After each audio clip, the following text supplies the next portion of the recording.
De shitsport wordt langzamerhand populairder. Een soort Noordoost-Friezen kennen shitverenigingen in de provincie beter vinden. En net alleen nog het shitten is bij SV Wilhelmina in Ljouwert wichtig. Ons devies dat we een gezelligheidsvereniging zijn.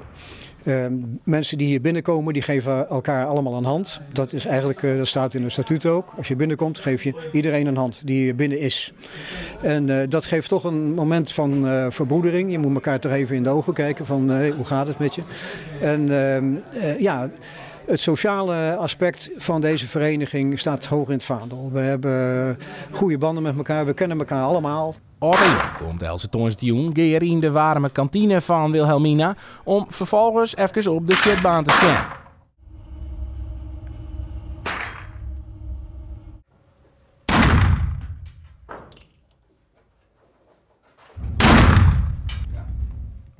Willem Sonnema had hem een dikke lien oormeld bij de shitvereniging. Het is gewoon een mooiheid, het is een spanning en ja, klaar. Je wilt altijd in een mooie roos hebben. En ja, zo. En mijn vriendin die had voor de eerste keer mij weg. Nou, die is nog volle gekker dan ik ben, zo. Die heeft er nou nog net, maar die is normaal volle gekker dan ik ben, zo. Ik vind het gewoon mooi, we ben zo voor alle weken even shitten, zo.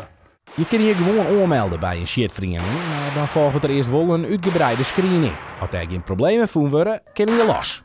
Dan ga je de opleiding in. Die opleiding duurt 3 maanden. Dan leren we je alles van schieten. Maar we leren je voornamelijk heel veel over veiligheid. Nou, dat woord heb je al vaker gehoord vanavond. Ik zei dat nummer 1, 2, 3, 4 en 5 is veiligheid en de rest is schieten. En als je dan die opleiding na 3 maanden voltooid hebt, dan mag je, dat is heel erg leuk, dat is ook een heel spannend moment. Dan mag je een wapen ophalen, zelfstandig. Dan mag je zelfstandig met een wapen schieten zonder dat er een instructeur bij is. En dat is wel een heel spannend moment. Het gaat dan om wapens die het op een club blijven. Nou, meer als een iersjetten te hebben, maar je zelfs een wapen aanschaffen. Maar ook dat moet uiteindelijk nog goedkaart worden door de politie en het bestuur van de shitvereniging. Een van de jongste leden is de 18-jarige Femke Kingma. Zij is al lid zo'n het 12e en had op verschillende Nederlandse kampioenschappen meedien. Even alles eruit gooien wat ik een hele week heb meegemaakt, vind ik heerlijk. En inderdaad, ik krijg er ook wel heel veel energie van. Je bent even aan het schieten, maar je bent ook heel veel aan het kletsen in de kantine en even een drankje doen. Dus het socialiseren zit er ook wel bij en daar ben ik ook wel van. Het is gewoon een gezellige boel en je doet even wat je leuk vindt. Alles eruit gooien en dan weer klaar.